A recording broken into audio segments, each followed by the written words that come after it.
On a frozen December morning, in the Ardennes, long before the sun reached the treetops, a German soldier pressed his gloved hand against a diary page that trembled in the cold.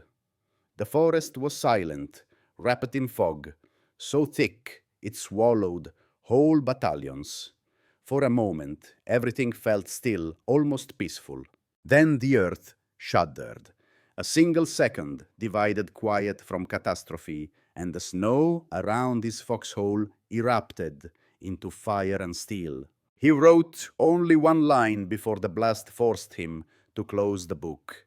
The Americans are not like the Russians. Their artillery is something else entirely. For German soldiers who had survived the thunder of Soviet guns, this realization cut deeper than fear. They were witnessing a kind of destruction that arrived without warning, without pattern, without mercy. A breaking point in the war had appeared, not with tanks or aircraft, but with an invisible weapon system that struck faster and more precisely than anything they had faced before. How did the United States build an artillery force so devastating that veteran German troops called it the most terrifying weapon of the war? And why did this system, more than any tank battle or bombing raid, shape the fate of the Western Front? The fear that settled into the minds of German soldiers did not begin in the Ardennes. It began much earlier, carried across continents by veterans who had fought on the vast steppes of the East and believed they understood every shape that artillery fire could take. They arrived in Italy, North Africa, and later France with a confidence born from surviving Soviet bombardments. Soviet guns were brutal, but they followed a rhythm, a ranging round, a pause, another adjustment. Those precious seconds often meant the difference between life and death. But World War II artillery on the Western Front did not follow that rhythm. And the first men to discover this were the ones who expected danger the least. In early 1943, near the dusty wadis north of Tunis, a group of German soldiers settled into what they believed was safe cover. They had endured years under Soviet fire, so a quiet morning felt almost like a luxury. One man heated a cup of coffee, another studied a map. Overhead, an L-4 Grasshopper drifted across the sky, its engine humming like a farm machine. The aircraft seemed harmless, unarmed, unthreatening. No one bothered to hide. 3 minutes later, the wadi vanished under a wave of explosions. Dozens of shells arrived in the same instant, falling with such precision that the German positions might as well have been marked with lights. Men who had survived the worst barrages of the Eastern Front were cut down before they could even drop flat. In half a minute, the company ceased to exist as a fighting force. For those who lived, the shock was more than physical. They had not heard the familiar sequence of ranging shots. They had not seen any warning.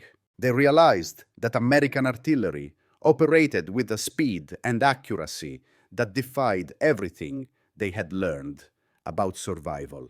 As more units were transferred westward, these stories spread like rumors at first, then like warnings carved into memory. Accounts described shells that seemed to arrive from every direction, coordinated so tightly that even veterans struggled to understand how it was possible. What German soldiers did not yet know was that this was not just firepower.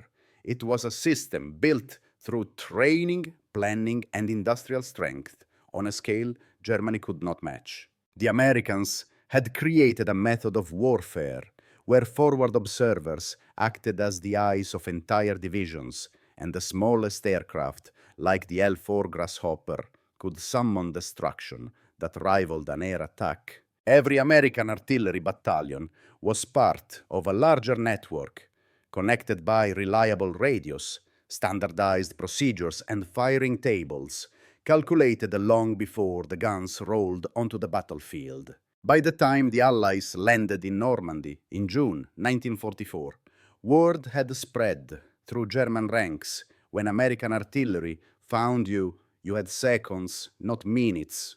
And as the front shifted toward the forests of Belgium, this early shock became a critical prelude to what German troops would soon face in the snow and fog of the Battle of the Bulge, where time-on-target techniques would redefine what terror meant in modern war. By the summer of 1944, the battlefield had become a proving ground for two very different visions of modern war. On one side stood Germany, relying on individual expertise, years of combat experience, and officers trained to calculate firing solutions by hand under pressure. On the other stood the United States, whose American artillery power rested on a system designed to make speed accuracy an overwhelming volume available to even the smallest infantry unit. The turning point came in Normandy, when German soldiers attempted to reorganize after the chaos of the landings. They found themselves facing World War II artillery unlike anything they had endured. Every movement, every concentration of men, every hastily prepared defensive line risked detection, and once detected, the response was brutally fast. Forward observers, embedded with infantry, and often supported by the quiet shadow of an L-4 Grasshopper overhead, sent precise coordinates through FM radios that cut cleanly through static. Within minutes, sometimes as little as 3 multiple batteries of 125mm howitzers opened the fire, their shells guided by firing tables engineered long before the war. If heavier force was needed, 155mm howitzers at the divisional and corps level joined in expanding the barrage into a storm of steel. For German officers accustomed to slower sequential fire, the American technique known as time on target felt like a violation of battlefield logic. Artillery had always given warnings, distant thumps, air ripples, the first rounds that told soldiers to dive for cover. But time on target changed the rules entirely. American artillery officers calculated the firing times of each battery, so that shells fired from different ranges and angles arrived within the same 3-second window. To the soldiers on the receiving end, there was no build-up, no chance to react. One moment quiet, the next devastation. At St. Lo, a single American company held off an entire German regiment for hours because American artillery responded instantly to every German attempt to mess for an assault. German reports from that day describe the same scene repeating itself. A movement begins, the grasshopper circles overhead, and then a wall of fire forces the attackers to scatter or die in place. The regiment lost hundreds of men in those attempts, while the American infantry, barely more than 100 soldiers, held their ground through the weight of American artillery alone. This pattern repeated across France and into the Low Countries. The American artillery network acted like a nervous system, able to transmit and respond to threats with stunning speed.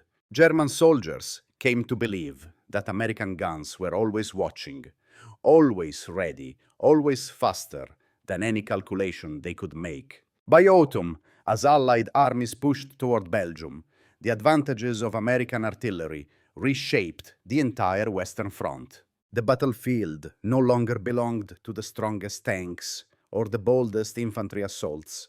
It belonged to the side that could command the battlefield from miles away, with weapons that arrived unseen, unheard, and often fatal before a soldier could even drop to the ground. By December 1944, the German High Command placed its final hopes on a single audacious gamble, the Ardennes offensive. If the attack could break the American lines, seize Antwerp, and fracture the Allied coalition, Germany might yet negotiate from a position of strength. Fog, snow, and freezing rain cloaked the forests, grounding Allied aircraft just as the planners had prayed. It was the perfect weather for a surprise attack.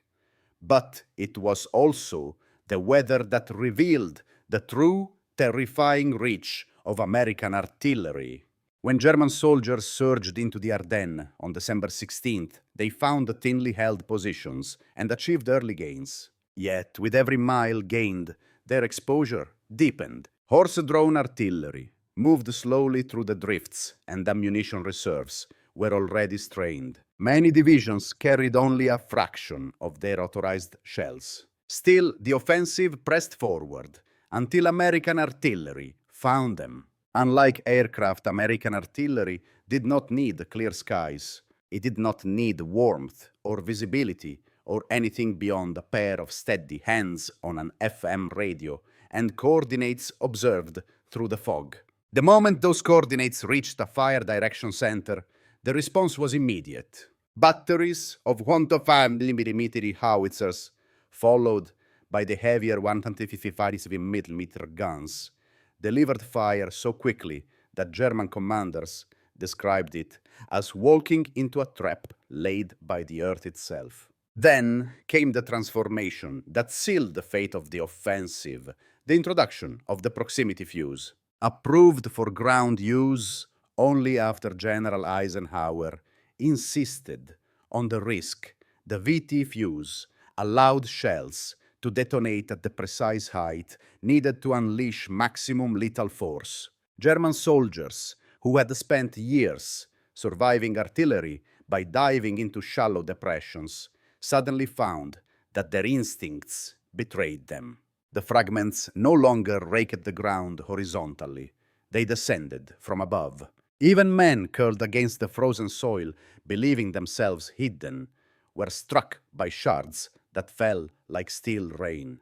Accounts from the battlefield tell the same story. A German platoon ordered to cross 300 meters of open snow refused to move, convinced that American artillery would annihilate them before they reached the other side.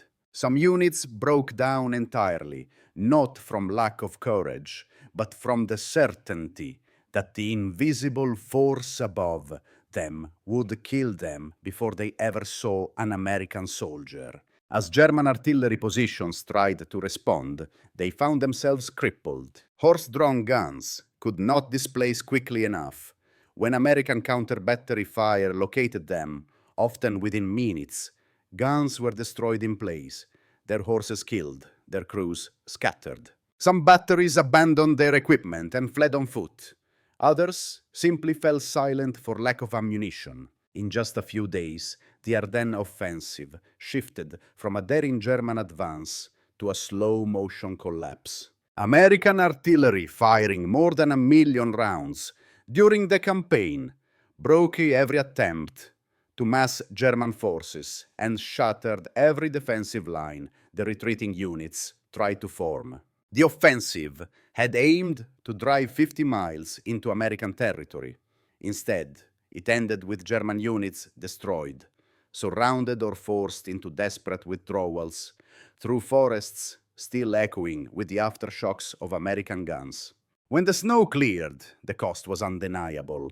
What remained of the German attack was not a failed strategy. It was an army ground down by a weapon system they could neither match nor escape.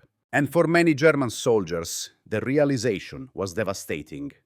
They had entered the Ardennes with hope, and they were leaving it with the understanding that American artillery had turned their final offensive into a battlefield of broken possibilities. Long before the snow melted in the Ardennes, senior American commanders understood that the war was revealing something larger than a battlefield advantage. The performance of American artillery, tested under the most brutal winter of the Western Front, demonstrated the power of an entire national system built on industry training and organization. What German soldiers perceived as an unstoppable force was to American officers the predictable result of deliberate choices made years before the first shot of World War II artillery was ever fired. The United States had embraced the idea that modern war would be won not only by courage, but by planning. Factories produced vast numbers of 125 mm and 155 mm howitzers with standardized parts. Universities and research institutions helped refine the firing tables that made American artillery responsive under any conditions. Radio manufacturers delivered reliable FM sets to every battalion. Even the proximity fuse, a technological leap far ahead of its time, was the product of cooperation between scientists, the Navy, and the Army. To American strategists, this was not simply fire support. It was a demonstration of what a fully mobilized industrial democracy could achieve. Around the world, military observers took note. British analysts praised the American ability to coordinate massed fires with such precision. Soviet officers, who relied heavily on weight of numbers, recognized that the American system offered an entirely different path to battlefield impact. After the war, many European nations adopted variations of American fire direction centers, reflecting the conclusion that modern artillery had evolved beyond traditional methods. German officers writing their assessments from prisoner of war camps were even more candid. They acknowledged that American artillery had imposed a kind of operational paralysis on their units. The speed of time on target strikes, the integration of forward observers, and the near limitless ammunition supply left them unable to mass forces or maneuver without catastrophic losses. For them, the Battle of the Bulge was not just a failed offensive. It was the moment they realized that industrial warfare had outpaced their doctrine. To the Americans who fought on the ground, however, this strategic analysis remained distant. What they remembered was simpler. When they needed support, the guns answered. When German soldiers gathered for a counterattack, the artillery shattered it. And when the weather closed the skies and aircraft could not fly, American artillery remained the one arm that never went silent. As winter loosened its grip on the Ardennes and the forests returned to silence, the memories of what had unfolded there did not fade with the snow. For the German soldiers who survived the experience remained etched into their lives long after the war ended. Many would later admit that they could face tanks, aircraft, and infantry with steady nerves. But American artillery was different. It struck without warning, without pattern, and often without a chance for a final thought. The fear it inspired lingered, not because it was cruel, but because it was inescapable. What emerged from World War II, artillery on the Western Front, was more than a tactical triumph. It was a revelation about the nature of modern war. The United States had shown that the most decisive weapon on the battlefield might not be a single machine or a single division, but a system. One built from industrial capacity, standardized procedures, disciplined logistics, and the quiet coordination of countless unseen hands. In the Battle of the Bulge, that system proved powerful enough to halt Germany's last great offensive and shape the final chapter of the war. For American artillery officers and enlisted crews, the achievement was rarely celebrated. Their work was technical, repetitive, and often unseen, yet their precision saved entire units, shattered enemy attacks, and defined the tempo of the campaign. They carried out their missions not with fanfare, but with professionalism. And in doing so, they left a legacy that continues to guide artillery doctrine around the world. The story of German soldiers confronting American artillery is ultimately a story about how nations prepare for war long before war begins. It is a reminder that courage matters, but preparation matters more. That innovation is not an accident, but a choice.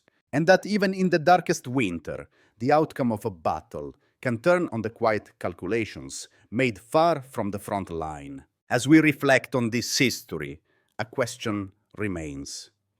What lessons from the Ardennes still matter today in a world where technology has advanced far beyond the proximity fuse and the time on target strike? And how should we understand the responsibility that comes with such power? If this story has deepened your appreciation for the complex, often unseen forces that shape modern warfare, consider joining us for the next chapter. There are more battles to explore, more strategies to examine, and more lessons to uncover.